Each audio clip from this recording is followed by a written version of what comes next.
오늘도 주일을 맞이해서 하나님을 예배하러 나온 여러분들을 주의 이름으로 환영합니다. 오늘 예배 시간을 통해서 하나님 만나고 하나님께 우리의 신앙과 고백을 따라서 경배를 올려드리고 하나님 베풀어 주시는 은혜와 복이 여러분에게 넘쳐나게 되기를 주의 이름으로 축복합니다. 다 같이 자리에 일어나셔서 23장 찬송을 함께 부르므로 주일 2부 예배 시작하겠습니다.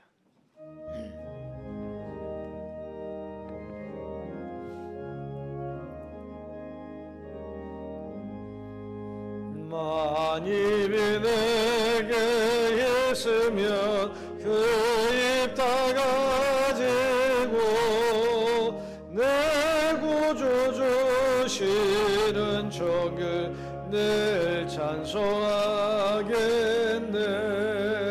내 은혜로우신 하나님 날 도와주시고 그 크신 영광 널리 펴다 알게 하소서.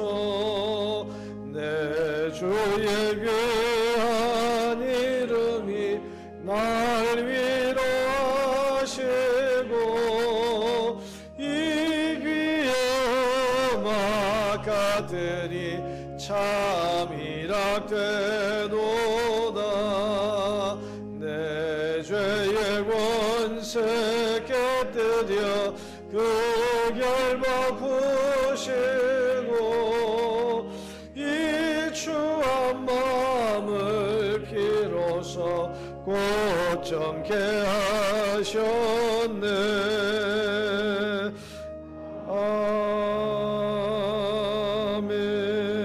아멘. 우리의 신앙을 고백합니다. 나는 전능하신 아버지 하나님 천지의 창조주를 믿습니다. 나는 그의 유일하신 아들 우리 주 예수 그리스도를 믿습니다.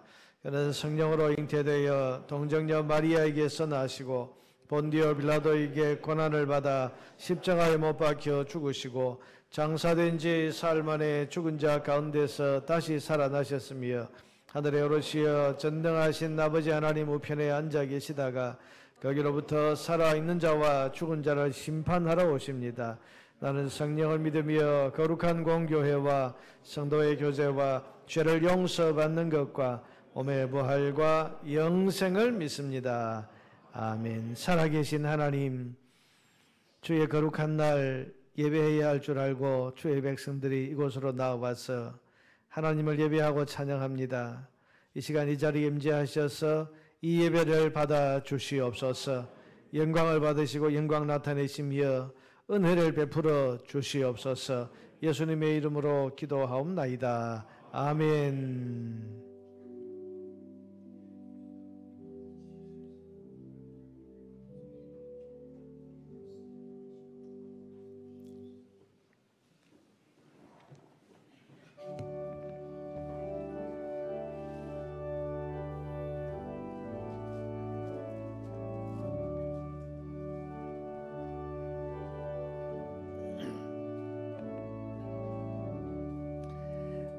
나의 기쁨 나의 소망 되시며 나의 생명이 되신 주 밤낮 불러서 찬송을 드려도 늘 아쉬운 마음 뿐일세. 나의 사모하는 선한 목자는 어느 꽃다운 동산에 양의 무리와 늘 함께 가셔서 기쁨을 함께 하실까. 길도 없이 거친 넓은 들에서 갈 길 못 찾아 애쓰며 이래저래로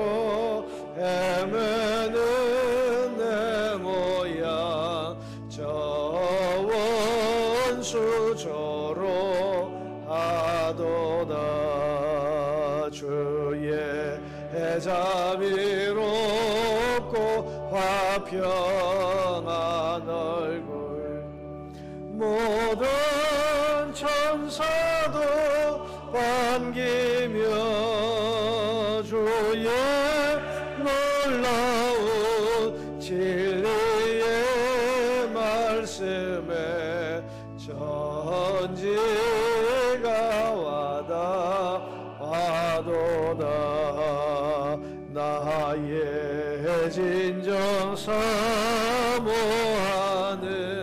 예수님 음성조차도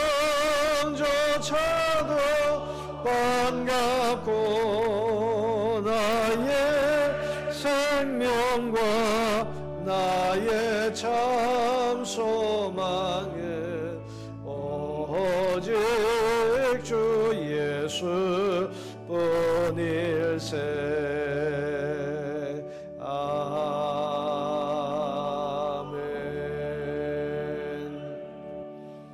이 시간 우리가 하나님 앞에 나와봤습니다. 먼저 하나님께 드릴 것은 우리의 감사의 고백입니다. 우리를 구원해 주신 은혜를 감사하고 우리를 하나님의 자녀 삼아 주시고 천국과 부활과 영생의 복을 주신 것을 하나님 앞에 믿음으로 감사하면서 감사의 고백을 드리십시다. 지난 한 주간도 어려운 가운데서도 우리의 걸음을 지키시고 인도해 주신 은혜에 감사하고 특별히 생각나는 감사의 제목이 있거든 그것을 가지고 구체적으로 감사하시기를 바랍니다. 아울러서 하나님 앞에 우리가 드려야 할 것은 회개입니다.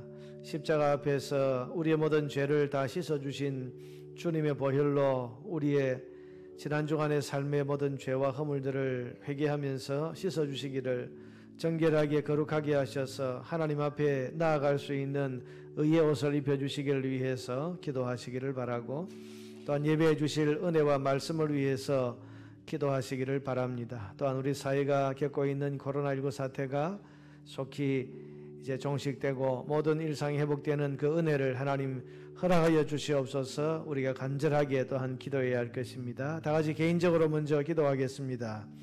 은혜와 사랑이 풍성하신 하나님 감사합니다. 우리를 구속하신 말로 다 할 수 없는 큰 은혜에 오늘도 저희들이 감사하며 감격하며 주님께 영광을 돌려드립니다. 우리를 자녀 삼으시고 영원한 저주에서 건져주시며 하나님의 자녀로 천국 백성으로 생명과 부활과 영생에 동참하는 참 살아있는 백성 되게 하시는 것을 감사합니다. 이 모든 은혜를 베푸신 주님의 십자가 보혈의 은혜를 감사하고 찬양합니다. 그러나 이 십자가 앞에서 우리의 죄악을 또한 내놓고 회개하며 사죄 은총을 구하며 기도합니다. 우리 한 주간의 삶의 모든 죄악들을 주님 앞에 내놓고 회개할 때에 하나님 긍휼히 여겨 주시고 오늘도 주의 보혈로 덮으시고 씻어 정결케 거룩하게 하여 주시옵소서. 그래서 사죄 은총을 입고 하나님 앞에 나아갈 수 있는 의인들 의를 회복시켜 주시기를 간절히 소원합니다. 이 시간 주의 말씀과 은혜를 사모하여 기도하오니 주의 말씀이 들리게 하시고 깨달아지게 하시고 믿어지게 하여 주시고 우리가 이 예배를 통해서 하나님께 영광 돌릴 뿐 아니라 위로부터 내리시는 신령한 은혜와 복이 풍성하도록 은혜를 부어주시옵소서. 우리 사회가 겪고 있는 코로나19 사태가 하나님 속히 사라지고 종식될 수 있는 은혜를 간구하오니 하나님 모든 이 일들이 주의 권능의 손에 달려있음을 믿습니다. 주께서 풀어주시고 열어주시고 주께서 친히 해결하여 주시옵소서.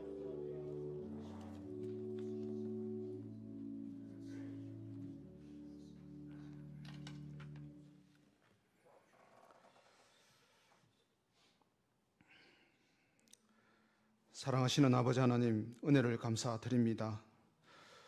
오늘도 어김없이 주일을 맞이하게 하여 주시고 힘들고 어려운 상황 속에서도 주님 전에 나와 예배드리게 하여 주시니 진심으로 감사를 드립니다. 우리를 위하여 십자가를 지시고 구원하여 주신 그 큰 은혜 잊지 않게 하여 주시고 어려울 때일수록 더욱더 주님 의지하며 살아가게 하여 주시기를 원합니다. 예배의 형식이 변하고 마음껏 찬양을 하지 못해도 주님의 사랑과 복음의 진리에 대한 결코 변함없는 믿음의 백성들이 다 될 수 있도록 인도하여 주시옵소서. 이 땅의 모든 교회가 예배가 회복되고 이전보다 더 뜨거운 심령들이 다 되게 하여 주시기를 간절히 바라옵고 은하옵나이다. 이 세상의 풍요로움 속에 살아가면서 물질을 사랑하고 명예와 욕심의 굴레에 빠지지 않게 하여 주시고 세상의 이치에 흔들리지 않는 저희들이 되게 하여 주시기를 간절히 바라옵고 은합니다. 주님을 믿고 의지하는 우리의 믿음이 변하지 않게 하여 주시고 나를 주관하시는 주님의 은혜와 말씀으로 살아갈 수 있도록 인도하여 주시옵소서. 우리들은 힘이 없지만 연약하지만 주님의 능력으로 할 수 있다는 믿음으로 신앙의 굳건함을 지켜갈 수 있도록 성령님 지켜주시옵소서. 코로나19로 인하여서 많이 어렵고 힘든 가운데 있는 성도들을 주님께서 위로하여 주시옵소서. 어렵고 힘들지만 그래도 하나님께 감사할 수 있는 믿음을 허락하여 주시기를 원합니다. 많은 국민들이 지쳐가고 있습니다. 힘을 잃지 않게 도와주시고 또한 이를 위하여 전심으로 수고하는 의료진들과 관계기관과 봉사자들 위에도 하나님의 큰 은혜가 있게 하여 주시기를 원합니다. 투병 중에 있는 환자들에게도 속히 회복될 수 있는 치유의 은혜를 내려주시옵소서. 교회의 머리가 되신 아버지 하나님, 우리 마산 동강교회를 사랑하여 주시옵고 반석 위에 세운 교회와 같이 세상 끝날까지 흔들리지 않고 주님 말씀 안에서 다시 사도행정적인 교회로 태어날 수 있도록 인도하여 주시기를 원합니다. 세상에 많은 교회가 있지만은 주님의 말씀 준행하며 빛과 소금의 역할을 다하는 믿음의 교회가 되게 하여 주시옵소서. 오늘은 스승의 주일입니다. 만인의 참 스승이신 예수님을 닮아가게 하여 주시옵고 어린 자녀들을 위해 헌신하는 교사들을 축복하시고 어린 심령들에게 언제나 신앙의 모범을 보이는 교사들이 다 되게 하여 주시기를 원합니다. 또한 주일학교 어린 자녀들도 주의 품에 품어주시고 주님의 귀한 일꾼으로 주의 나라의 기둥 같은 존재들이 다 되게 하여 주시옵소서. 원하지 않는 육체의 질병으로 연약하고 힘든 성도들, 주님 그들을 사랑하여 주시고 그들을 찾으시고 위로하여 주시옵소서. 주님의 은혜를 더 사모하게 하여 주시고 바라고 소원하는 모든 기도 제목을 다 들어 응답하여 주시기를 원합니다. 치료하여 주시옵고 회복해 하여 주시기를 원하옵나이다. 말씀 전하실 담임 목사님 기억하여 주시고 늘 영육간의 강건함을 허락하여 주시기를 원합니다. 오늘도 말씀 통하여서 저희들이 은혜 받게 하여 주시고 그 말씀대로 살아갈 수 있는 저희들이 다 되게 하여 주시기를 원합니다. 예배를 위하여 수고하는 찬양대와 많은 봉사자들 위에도 함께하여 주시옵소서. 모든 말씀 예수님의 이름으로 기도드렸습니다. 아멘.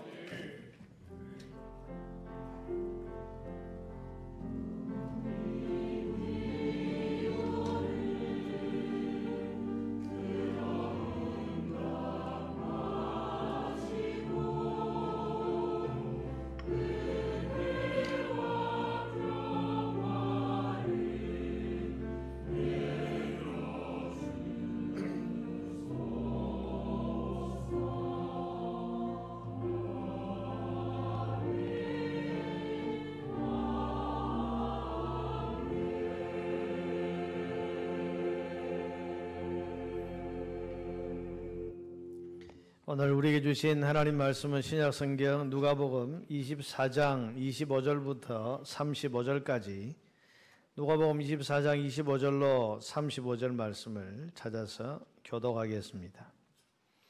신약성경 누가복음 24장 25절부터 35절입니다. 25절부터 교독합니다. 이르시되 미련하고 선지자들이 말한 모든 것을 마음에 더디 믿는 자들이여,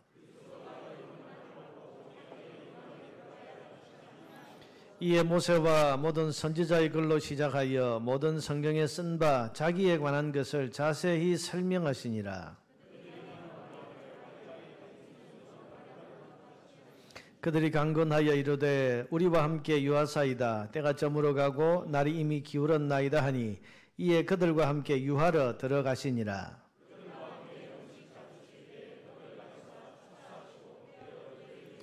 그들의 눈이 밝아져 그인 줄 알아보더니 예수는 그들에게 보이지 아니하시는지라.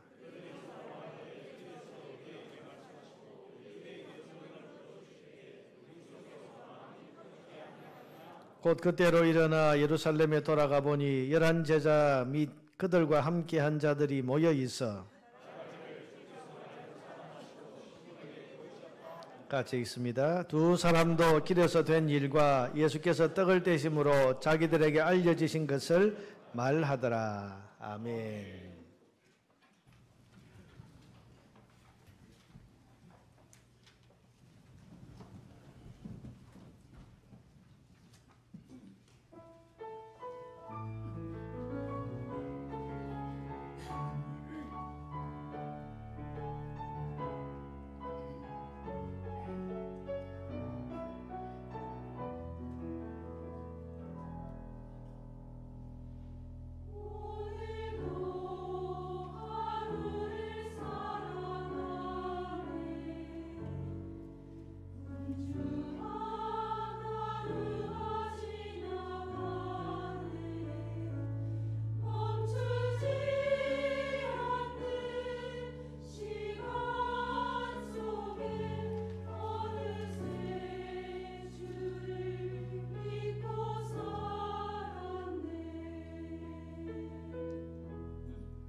지난 주간 한 일간 신문에 이런 기사가 실렸습니다.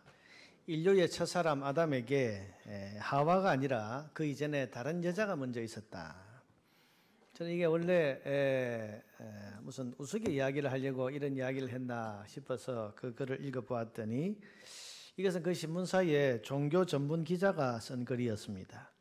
그 글을 읽어보니까 하와가 만들어지기 전에 릴리트라고 하는 하나님이 처음 만드신 여자가 있었는데 이 여자가 아담과 서로 잘 맞지를 않아서 크게 부부 싸움을 하고는 이 아담의 곁을 떠나 버렸을 때 하나님께서 아담을 잠들게 하시고 그 갈비뼈로 새로 만들어 주신 여자가 하와다. 이 글을 꽤 진지하게 써 놓았습니다. 이런 듣도 보도 못한 이야기를 어디서 보고 하게 되었을까?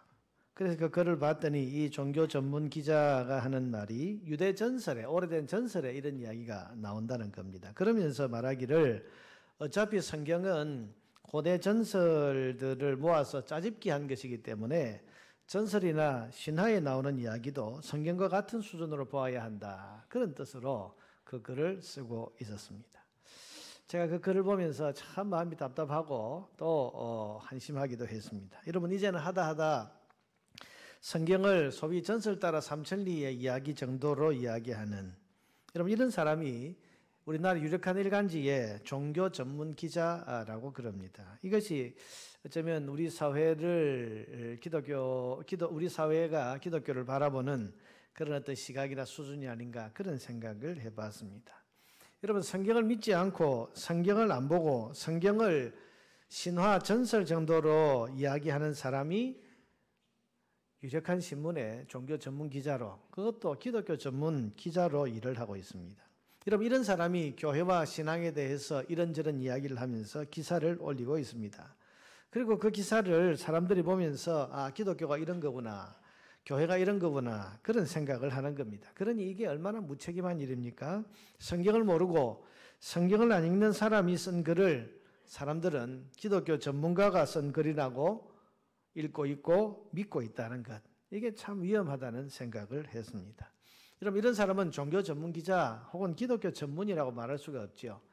제가 예전에는 이런 기사를 봐도 그냥 넘어갔는데 지난번에 한번 댓글을 달고부터는 이제 누가 보든지 안 보든지 나도 한 번씩 달아야 되겠다 생각이 들어서 기자님은 종교 전문 기자가 아니고 소설 전문 기자, 신화 전문 기자라고 해야 되겠습니다. 그렇게 댓글을 올려놨습니다.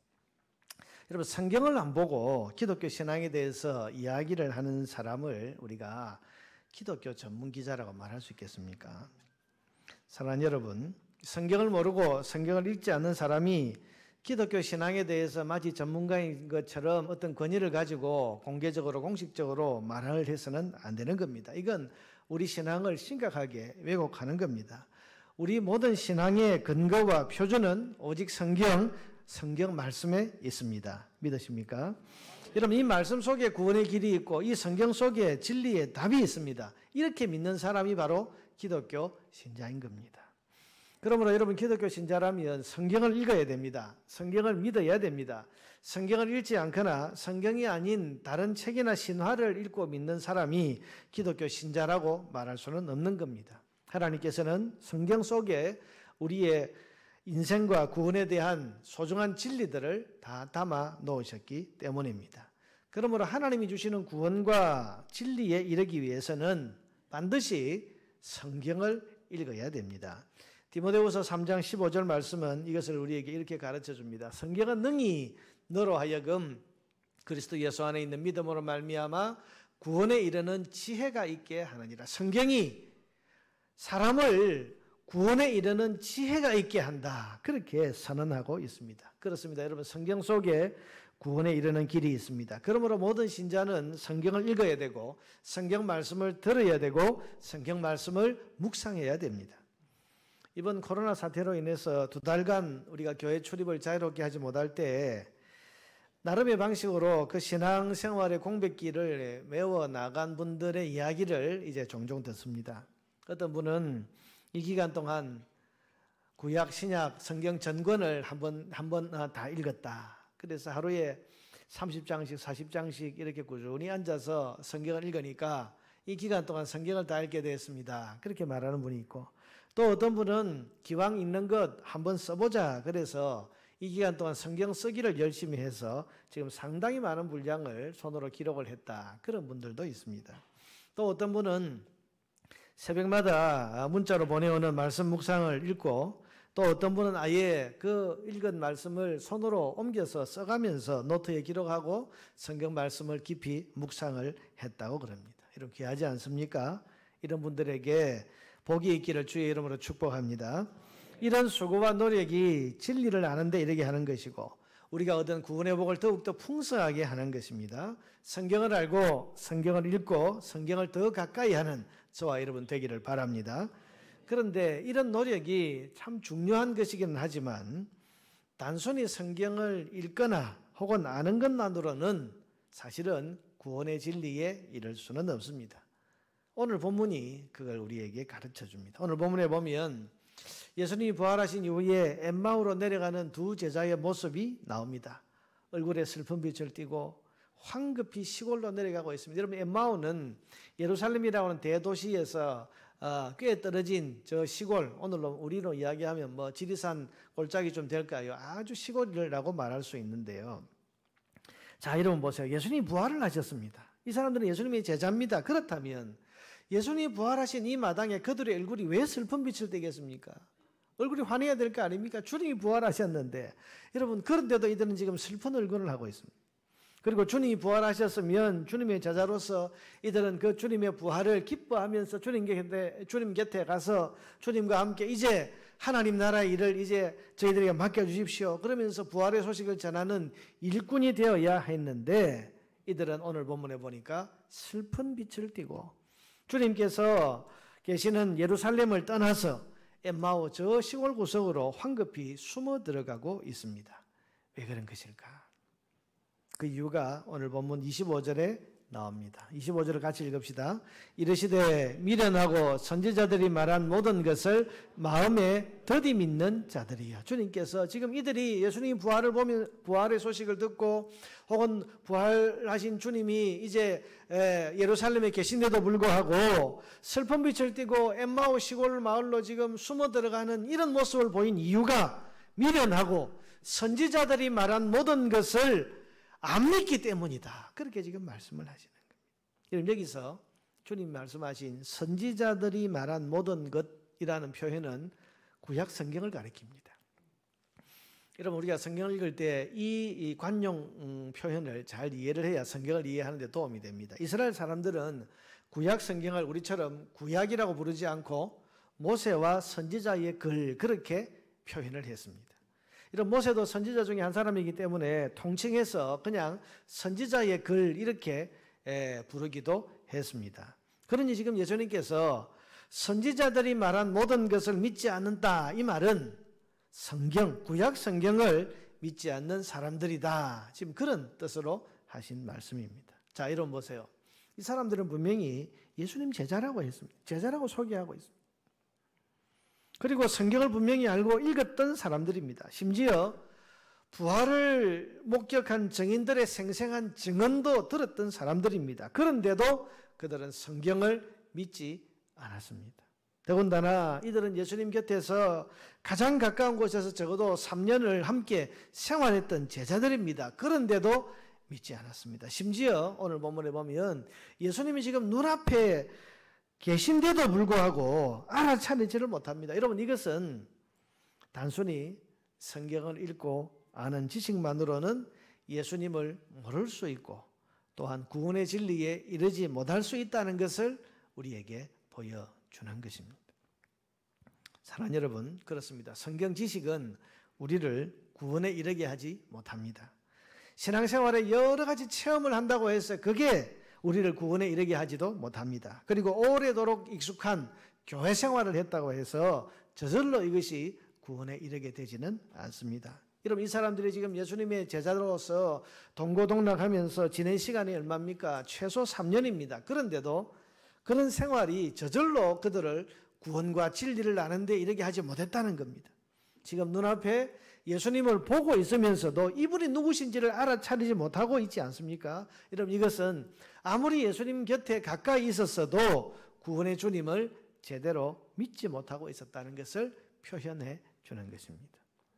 여러분, 구원의 진리는 이와 같이 단순히 성경을 알고 교회 생활에 익숙하다고 저절로 되는 것이 아닙니다. 그럼 어떻게 사람은 구원에 이르고 진리에 이를 수 있게 됩니까? 이것을 오늘 말씀드리려고 그럽니다.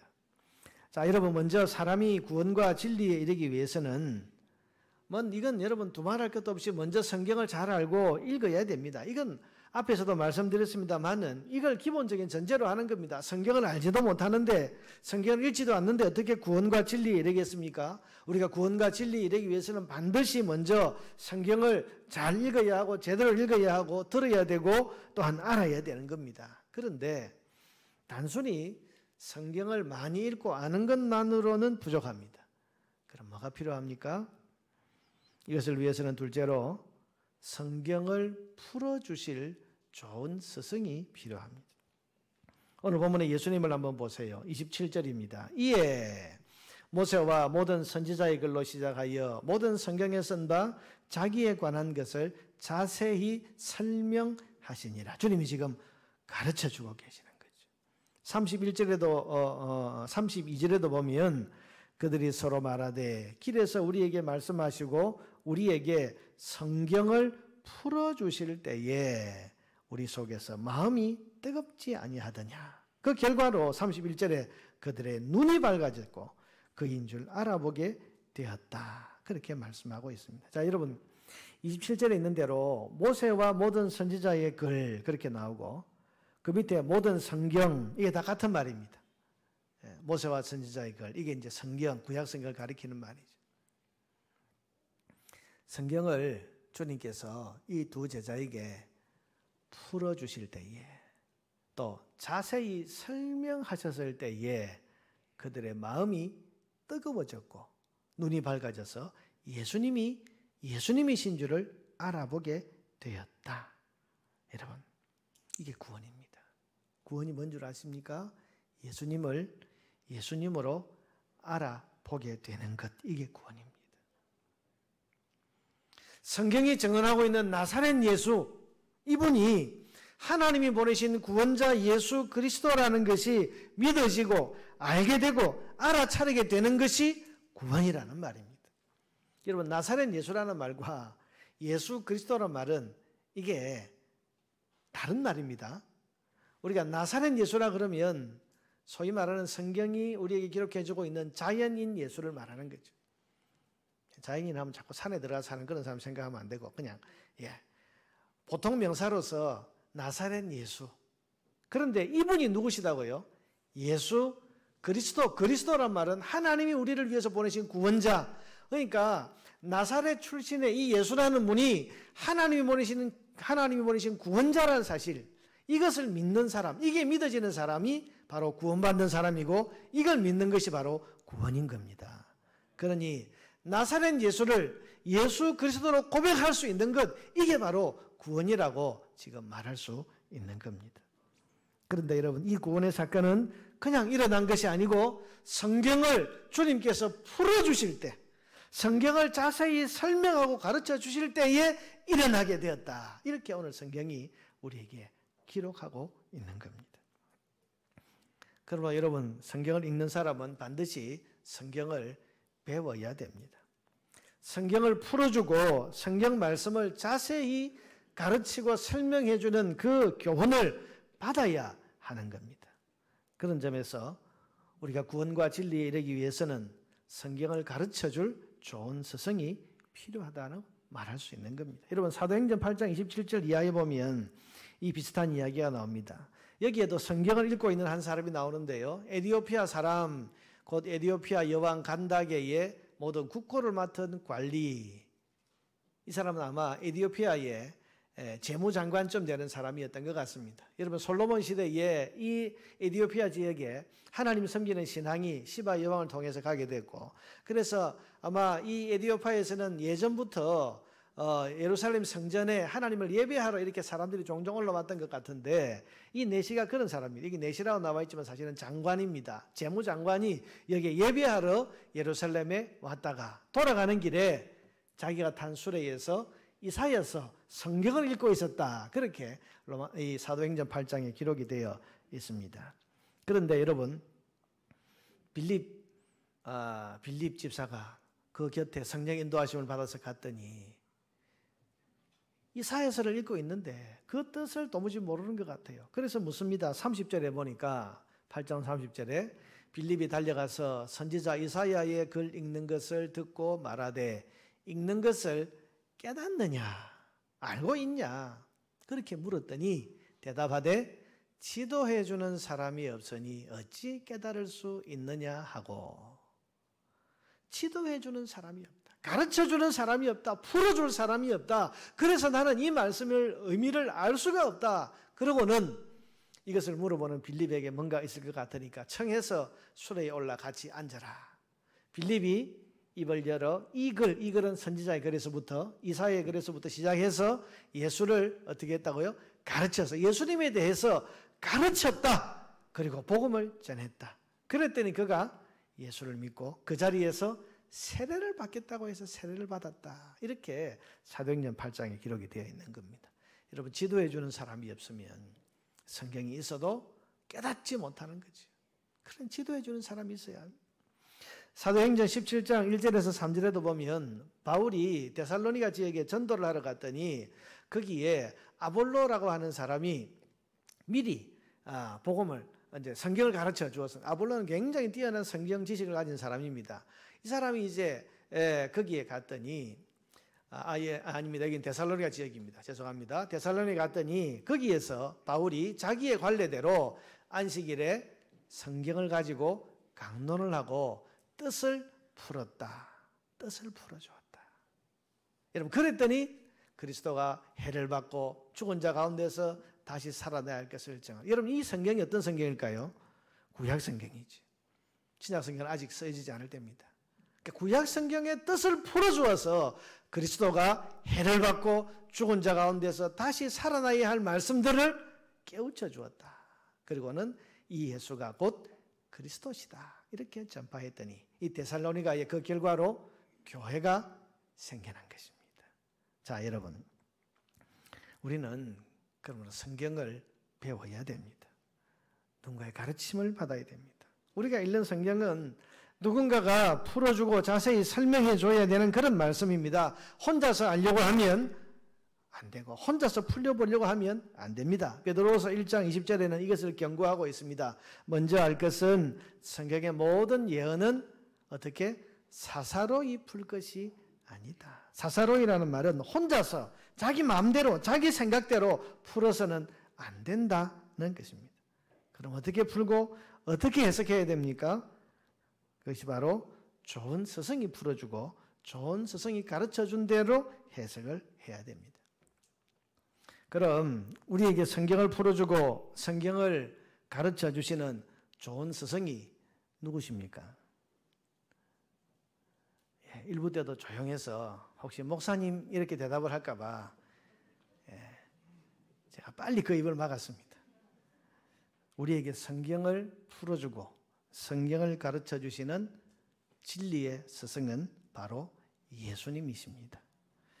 여러분 진리의 스승 되시는 예수님이 풀어주시고 예수님이 가르쳐 주시는 해석을 우리가 따라가야 하는 겁니다. 그래야 구원에 이르고 진리에 이르게 됩니다. 오늘 엠마오로 가는 이 두 제자가 구약 성경을 풀어주시는 주님의 해석을 듣고 마음이 뜨거워졌고 그래서 예수님을 알아보게 되고 구원과 진리에 이르게 된 것처럼 주님이 풀어주셨던 그 구약 성경의 그 말씀, 주님의 해석, 그것을 오늘 우리가 들어야 하고 배워야 하고 마음에 새길 때, 그럴 때 우리가 성경을 통해서 구원과 진리에 이를 수 있게 되는 것입니다.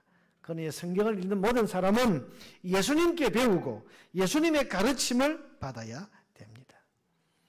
그럼 오늘 우리는 어떻게 그 예수님이 풀어주시는 성경 말씀을 배울 수 있겠습니까? 누구를 통해서요?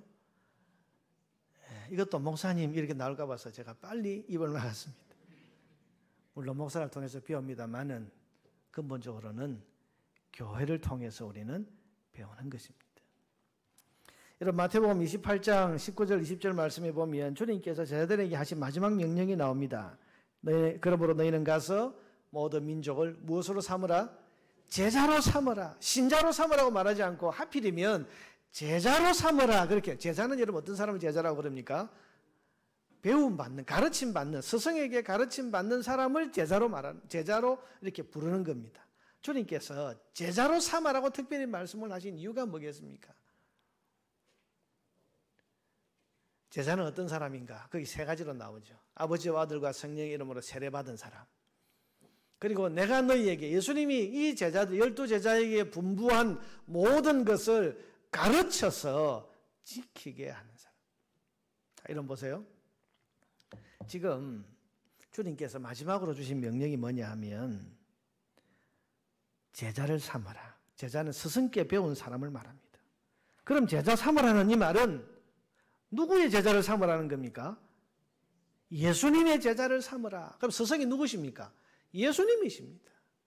이 말씀은 예수님께서 지금 이 12제자에게 내가 너희들에게 풀어주고 가르치고 설명해준 이 성경의 진리를 또 다른 사람들에게 전해주어서 예수님의 이 풀어주시고 가르쳐주신 이 말씀 그대로를 배우는 또 다른 제자를 만들어라.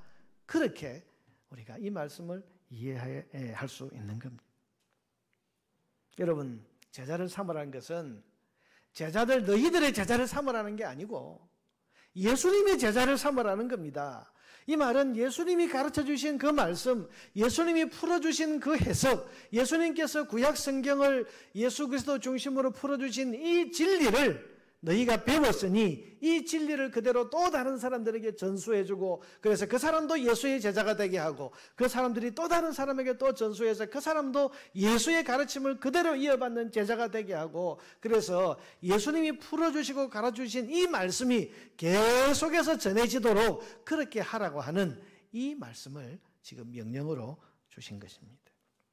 여러분, 이 사명에 순종해서 이 제자들은 곳곳에 다니면서 이 주님의 가르침을 전하고 다녔습니다. 그 기록이 사도행전인데, 여러분 사도행전에 가면요, 이 제자라는 호칭이 사도라는 호칭으로 바뀝니다. 사도행전 읽어보시면요, 초반에는 제자 나오다가요, 초반 이제 중간 조금 넘어갈 때부터 전부 사도 이렇게 나온단 말이죠.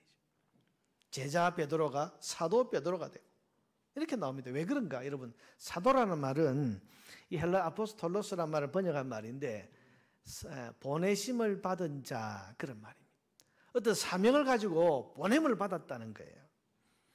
어떤 사명을 받았습니까? 아까 우리가 보았던 마태복음 28장 19절에서 20절. 예수님이 풀어주시고 예수님이 직접 해석하고 가르쳐주신 이 성경의 가르침을 받아서 그 말씀을 또 다른 사람들에게 그대로 전하도록 보냄을 받은 사람. 그래서 사도라고 부르게 된 것입니다. 여러분, 뭐든지 원형이 중요합니다. 예수님의 가르치신 가르침, 성경 해석, 이것을 그대로 전수받은 사람을 사도라고 부릅니다. 그리고 여러분, 교회사를 읽어보면 속사도라는 표현이 나오는데요, 속사도 시대. 이 속사도가 뭔가 하면 이 사도에게서 그대로 배운 사도의 제자들을 가리켜서 속사도라고 그렇게 부릅니다. 그리고 이런 사도들이 전해준 가르침 그대로 성경을 해석하고 풀고 가르치는 교회를 가리켜서 사도적 교회, 그렇게 부르는 것입니다. 여러분, 우리가 사도라는 말을 예배 시간마다 사실은 쓰고 있습니다. 언제 쓰죠? 사도신경. 사도신경이란 말은요, 사도들이 만든 신경이 아니고, 사도라는 말이 이 신앙 고백에 붙어 있는 이유는 우리가 지금 고백하는 이 신앙이 어떤 신앙이라는 겁니까? 예수님이 풀어주시고 예수님이 가르쳐주신 그 신앙 그대로를 우리가 오늘 믿고 고백하는 사람들입니다. 이런 의미에서 우리가 이 사도신경을 고백하는 거예요. 그래서 여러분, 사도신경 이 속에 우리가 고백한 내용들은요, 나는 전능하신 아버지 하나님 천지의 창조주를 믿습니다. 나는 그의 유일하신 아들 우리 주 예수 그리스도를 믿습니다. 그는 성령으로 잉태되어 하고 쭉 나오는 이 내용 하나하나가 다 뭐라는 겁니까? 예수님께서 제자, 사도들에게 전수하고 가르쳐 주신 그 말씀, 그 교훈 그대로 오늘 우리는 이어받아서 그 신앙을 그대로 믿고 따릅니다. 그걸 지금 고백하는 것입니다. 여러분 좀 복잡하게 들릴 수도 있습니다만은 예수님이 원형입니다. 예수님이 가르쳐 주시고 풀어주신 이 말씀, 저는 이 엠마오의 두 제자가 예수님 풀어주셨던 이 성경 구절들이 뭔지가 참 궁금해요. 나중에 천국 가면 한번 물어볼 거예요. 저는 그게 뭡니까? 물어보고 싶은데 여러분 그 원형, 그게 제자, 이 제자뿐 아니라 나머지 12제자 사도들에게 전해지고 그 가르침을 속사도 또 다른 제자에게 전해주고 이게 시대를 흘러서 계속해서 여러분 이 신앙이 사도적 신앙이 지금까지 흘러내려오는 동안에 개성되어 오는 동안에 얼마나 많은 이단들이 있고 얼마나 많은 방해가 있고 얼마나 거짓된 가르침들이 이 사도적 신앙을 흔들어 놓으려고 그렇게 수많은 시도를 해왔습니까? 그게 교회 역사에 보면 다 나와 있습니다. 그러므로 여러분 우리가 주일 예배 시간에 사도신경을 고백할 때 그냥 예배 시작하는 건 순서구나 이렇게 생각하지 말고 우리는 바로 예수님께서 2000년 전 그 제자들에게 풀어주고 가르쳐 주신 그 말씀 그대로를 오늘 그대로 믿고 있는 신앙의 사람들입니다 라고 하는 자부심과 긍지와 믿음을 가지고 이 사도신경을 여러분 의미 있게 고백할 수 있게 되기를 바랍니다. 여러분 좋은 교회가 그래서 참 중요합니다. 요즘 이상한 교회도 많고 이단 불건전하고 개상한 가르침들이 얼마나 많습니까? 이 강단에서 참 입에 올리기도 싫은 그런 언론에 보도되는 이상한 이야기들이 여러분 이게 교회라는 이름으로 다 보도가 되다 보니까 분명히 우리 교회는 저런 교회가 아니고 우리 신앙은 저런 신앙이 아닌데 여기도 교회라는 이름으로 보도가 되다 보니까 우리 많은 성도들의 마음이 굉장히 불편하고 불쾌한 것이 사실입니다. 그런데 여러분 교회라고 다 교회가 아닙니다. 사도적 교회, 사도들이 전해주고 가르쳐준 참 스승 되시는 예수님의 가르침을 그대로 믿고 따르는 교회가 참 교회요 진리와 구원에 이르는 교회인 줄 믿으시기를 바랍니다.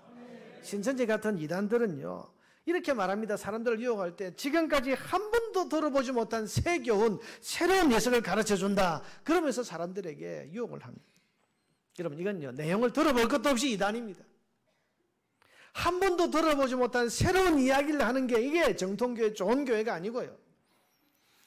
지난 2000년 동안 진리의 스승 되시는 예수님의 그 사도적 신앙과 그 가르침을 그대로 고수해와서 그대로 전수받은 교회, 그 신앙이 이게 좋은 교회고 바른 신앙인 겁니다. 지금까지 한 번도 들어보지 못한 새로운 교훈이 여러분 어디서 떨어지는 거예요? 어디서 나오는 겁니까? 그럴 수 없는 거죠.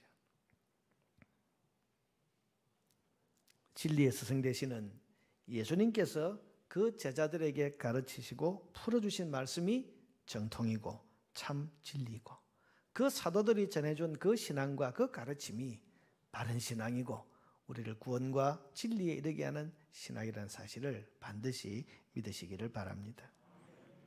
갈라디아서 1장 8절 9절에 보면 사도 바울이 벌써 2000년 전에 이런 이야기를 했습니다. 그러나 우리나 혹은 하늘로부터 온 천사라도 우리가 너희에게 전한 복음 외에 다른 복음을 전하면 저주를 받을지어다. 여러분 저는 여기에 우리가라는 이 말이 참 의미가 있어요. 앞으로 내가 어떻게 바뀔지 모르는데 바울이 말이 근데 앞으로 내가 뭐 좀 정신이 이상해지거나 혹은 또 이상해져서 지금까지 전해온 것과 다른 복음을 내가 전한다고 해도 그건 저주받을 거다. 우리가 전에 말하였거니와 내가 지금 다시 말하노니 만일 누구든지 너희가 받은 것, 여러분 받은 것이라고 그러죠. 받았다는 말이에요. 받은 것 외에 다른 복음을 전하면 저주를 받을지어다. 그러므로 여러분 사도적 신앙을 고수하고 사도적 신앙을 따라서 성경을 가르치는 참교회, 참교회에서 사도들이 전해준 예수님의 가르침을 잘 배우는 일이 그래서 중요한 것입니다. 우리 마산동광교회는 사도적 신앙을 믿고 전하고 가르치는 사도적 교회입니다.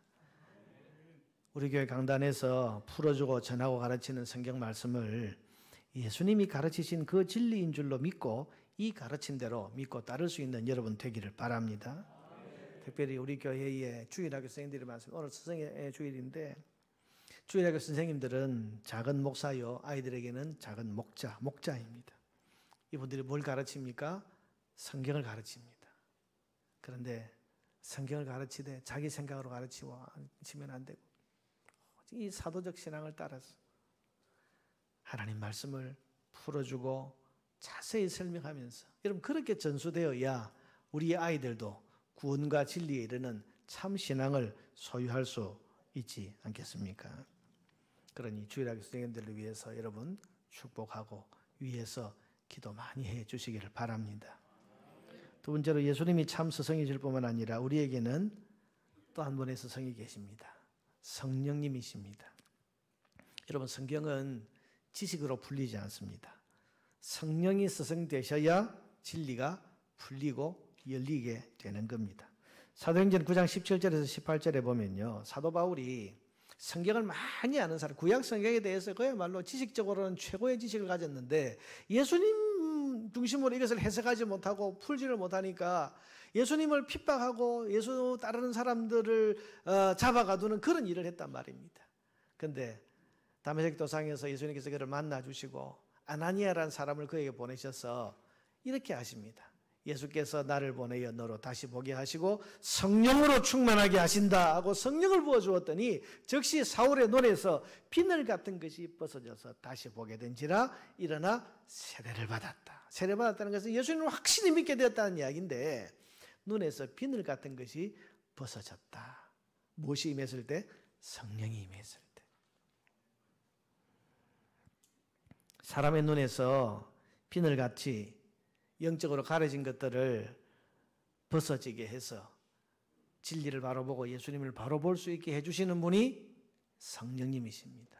그래서 성령이 우리 안에서 스승이 되셔야 되는 거예요. 사도행전 19장 1절에서 5절 아까 제가 본문을 잘못 보고 말씀드렸는데 여기 나옵니다. 아볼로라는 사람이 전도를 했습니다. 근데 바울이 뒤에 가서 에베소에 가서 보니까 이 사람들이 성경은 알고 있는데 도무지 이 예수님을 제대로 믿지를 못하고 있는 거죠. 그래서 너희가 성령을 혹시 받았느냐? 그랬을 때 우리는 성령이 계신 건 알지도 못합니다. 그랬을 때 바울이 그들에게 성령을 그들에게 부어주는 그런 역사를 하게 됩니다. 그럴 때에 4절 5절에 보면 그들이 듣고 주 예수의 이름으로 세례를 받았다. 성령이 역사한 겁니다. 여러분 성령의 도움 없는 성경 공부는 사람을 구원할 능력이 없습니다. 오직 성령이 스승 되셔서 진리를 깨우쳐 주시고 우리 눈에서 비늘을 벗겨 주실 때 비로소 구원과 진리에 이르게 되는 것입니다. 사랑하는 여러분, 성경을 읽고 말씀을 듣고 성경을 배울 때에 진리의 인도자 되시는 성령님의 도움을 간절히 구하고 기도하시기를 바랍니다. 성령이 역사하시면 진리가 깨달아지고 믿어집니다. 가끔 보면 성경을 봐도 모르겠다 그러고 설교를 들어도 이해가 잘 안 됩니다 라고 하는 분들이 있는데 여러분 진리의 인도자이신 성령님을 믿고 그분의 도움과 은혜를 구하고 읽어보고 들어보세요. 여러분의 영적인 비늘이 떨어지고 구원과 진리에 반드시 이르게 될 것입니다. 여러분 오늘은 스승의 주일입니다. 우리 믿음의 참 스승이신 예수님께 감사와 찬양과 영광을 돌려야 됩니다. 주님, 우리에게 참 진리를 가르쳐 주셔서 감사합니다. 또한 그 예수님의 가르침과 진리를 전수받은 교회와 말씀의 교사들에게 감사하고 그 가르침을 성실히 받을 것을 마음에 다짐하십시오. 다른 진리를 찾아서 엉뚱한 것을 찾아 헤매지 말고 한 번도 들어보지 못한 그런 새로운 이야기를 합니다. 이런 곳에 여러분 혹해서 따라가지 말고 사도적 신앙을 개성한 우리 교회를 사랑하고 우리 교회를 자랑스러워하고 우리 교회의 가르침과 지도를 잘 따르시기를 바랍니다. 그리고 우리 다음 세대들에게 이 사도적 신앙을 전수하는 중요한 책임을 맡은 우리 주일학교 선생님들을 축복하고 격려하고 위해서 기도해 주시기를 바랍니다. 엠마오로 가는 두 제자는 예수님께서 성경을 풀어주실 때 마음이 뜨거워지고 말씀이 열리고 풀리는 그런 은혜를 경험하면서 믿음과 용기와 담대함을 가지고 그들이 도망쳐 나왔던 예루살렘으로 다시 돌아갑니다. 두려움 없이 그 예루살렘 사명의 자리로 다시 돌아가는 것을 볼 수 있습니다. 여러분, 이는 은혜의 역사가 우리 교회와 여러분들에게 끊임없이 일어나게 되기를 주님의 이름으로 축복합니다. 453장 찬송하겠습니다.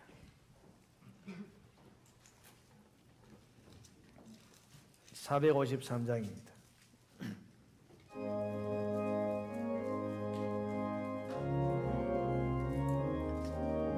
예수도 알기 원하네. 크고도 넓은 은혜와 대속해 주신 사랑을 간절히 알기 원하네. 내 평생의 소원, 내 평생의 소원, 대속해 주신 사랑을 간절히 알기 원하네. 성령이 스승되셔서 진리를 가르치시고 거룩한 뜻을 깨달아 예수를 알게 하소서. 내 평생의 소원, 내 평생의 소원, 대속해 주신 사랑을 간절히 알기 원하네. 성령의 감화 받아서 하나님 말씀 배우니 그 말씀 한절한절이 내 맘에 교훈되도다. 내 평생의 소원, 내 평생의 소원, 대속해 주신 사랑을 간절히. 다같이 일어나셔서 사절 찬송합니다. 예수가 계신 보좌는 영광에 돌려 있도다. 평화의 왕이 오시니 그 나라 왕성하도다. 내 평생의 소원, 내 평생의 소원, 대속해 주신 사랑을 간절히 알기 원하네. 아멘. 기도합시다. 살아계신 하나님, 우리에게 구원과 진리에 이르는 가장 소중한 하나님의 말씀을 우리에게 주셔서 우리를 구원과 진리에 이르도록 인도해 주시는 것을 감사합니다. 그러나 이 말씀을 제대로 깨닫지 못하고 이 말씀을 제대로 해석하지 못할 때에 오늘 엠마오의 두 제자처럼 주님이 곁에 계신데도 알아차리지를 못하고 부활하신 주님 앞에서 슬픈 빛을 띠고 주님이 안 계신 것처럼 사는 그런 인생을 살 수밖에 없음을 주님 앞에 깨닫고 간구합니다. 주님, 저희들에게 말씀을 풀어주시고 주께서 가르쳐 주시고 설명해 주신 그 진리가 온전하게 전수되어서 우리에게 이것이 믿어지고 깨달아지는 그런 큰 은혜를 허락하여 주시옵소서. 사도들에게 이 말씀을 전해 주시고 사도들이 또 다른 제자들에게 계속해서 이 신앙의 바른 가르침 전수해서 사도적 신앙을 오늘 우리 교회까지 우리들에게까지 이어오게 하신 것을 감사합니다. 이 사도적 신앙을 가진 사도적 교회로서 우리 교회를 더 소중히 여기고 이 교회 강단에서 선포되고 가르쳐지는 모든 말씀들을 소중히 여기며 이 말씀의 진리를 따라 믿음 생활하고 걸어갈 수 있는 우리 온 성도들이 다 되게 하여 주시옵소서. 지금까지 우리 교회를 위해 세우신 말씀의 교사들, 주의 종들, 하나님 그분들의 수고를 기억하시고 복 주시며 하늘의 신령한 은혜로 또한 하늘나라의 귀한 상급으로 주께서 갚아주실 줄로 믿습니다. 지금도 말씀을 전하고 이 사도적 신앙을 다음 세대와 또 어린 신자들에게 전하고 가르치기 위해서 수고하는 말씀의 교사들, 특별히 우리 주일학교 선생님들, 하나님 복의 복을 더하여 주시고 그 수고를 주께서 위로하시고 친히 칭찬하여 주시옵소서. 하나님, 그리고 그 사역의 열매로서 우리 온 성도들의 신앙과 우리 주일학교 자녀들의 신앙과 어린 신자들의 신앙이 날로 자라서 구원과 진리의 풍성함에 이르게 되게 하여 주시옵소서. 그래서 우리 교회가 사도적 신앙을 가진 사도적 교회로서 하나님의 뜻을 실천하고 하나님께 영광 돌리는 참된 교회 공동체로 든든히 세워지게 하여 주시옵소서. 오늘도 하나님을 예배하면서 귀한 예물을 올려드립니다. 받으시고 흠양하시고 영광 받아 주시옵소서. 코로나 사태로 인해서 여러 가지 어려움을 겪고 있는 많은 분들을 주께서 긍휼히 여겨주시고 하나님, 주께서 베풀어 주시는 은혜와 권능의 손과 주님 베풀어 주시는 그런 복으로 말미암아 모든 어려움을 이기고 극복하고 승리하게 하여 주시옵소서. 이 사태 해결을 위해서 수고하는 모든 분들도 주께서 친히 붙잡으시고 위로하시고 새 힘과 지혜와 능력을 공급하여 주시옵소서. 우리 성도들을 이 한 주간도 안전하게 지켜주시고 주의 은혜의 그늘 안에 살게 하여 주시옵소서.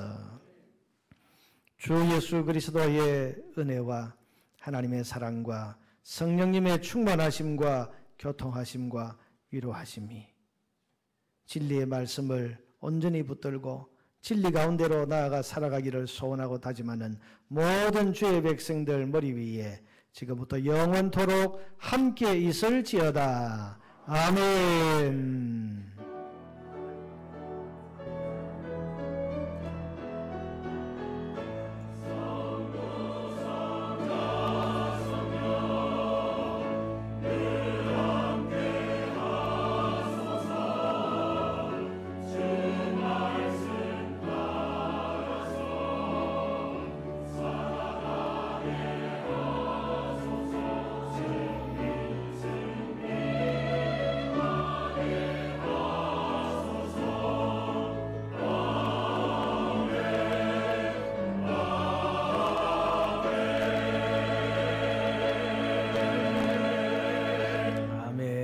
마쳤습니다. 예, 자리에 앉으시고 옆에 있는 분들 우리 좀 오늘 또 오랜만에 나오신 분들 계신데 서로 인사하시고 논인사 하시면서 반갑게 우리 로마의 핍박이 아주 강한 그 시대에 기록을 읽어보면 로마 시대에 주일날 성도들이 만나서 예배를 하면 제일 먼저 예배 시간에 누가 나왔는가 그걸 보면서 저 사람이 지난 한 주간에도 살아남았구나. 또 그 핍박 속에서도 참 잘 지냈구나. 이걸 확인하면서 참 기뻐하고 감격했다 그러죠. 지금 다 어려운 시대인데 오랜만에 보신 분들도 많고 오늘 주일 예배에 우리가 나와서 뭐 식사나 이런 교제를 나누지는 못하지만은 반가운 인사로 서로의 마음을 이렇게 나누시면 좋겠습니다. 광고 말씀 드립니다.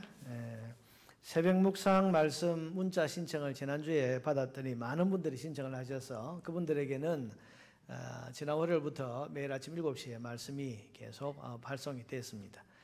지금이라도 오늘도 시청하실 분들에게는 바로 다음 날부터 새벽 묵상 말씀이 문자로 발송되도록 그렇게 하겠습니다. 그래서 우리 교육자들이나 사무실에 내가 신청합니다 한마디 하시면 그렇게 발송해 드리도록 하겠습니다. 마당에 나가보면 어린이 놀이터에 지금 미끄럼틀하고 놀이기구가 설치가 되었습니다. 우리 신은정 집사님께서 기증을 해주셔서 어제까지 작업을 해서 아직 시멘트가 다 굳지를 안 해서 오늘은 사용하지 못합니다만은 다음 주부터는 우리 주일학교 아이들이 또 놀이터에서 또 놀 수 있는 그런 환경이 잘 갖춰지게 되었습니다. 감사드리고 또 우리 교회에 있는 시설들이 이제 하나하나 잘 갖추어져 가서 특별히 또 우리 다음 세대 아이들이 또 교회를 좋아하고 또 교회 오는 것을 좋아하는 뭐 이런 준비를 여러 가지를 했는데 이것이 잘 활용돼서 또 우리 온 성도들과 또 온 가족이 함께 교회에 오는 것이 불편하지 않고 또 즐거운 또 그런 모임이 되었으면 좋겠다 그런 생각을 합니다. 다른 광고들은 주보를 참조하시길 바라고 오늘 우리 주일학교 선생님들 오늘 예배 참석하시면 그 자리에 한번 일어나 주시겠습니까? 내가 선생님이다 이런 사람들 한번 일어나 보십시오. 그 말을 하니까 막 두렵습니까? 자, 우리 한번 축복합시다. 너는 시냇가에 심은 나무라. 우리 선생님들, 1절 우리 축복합시다.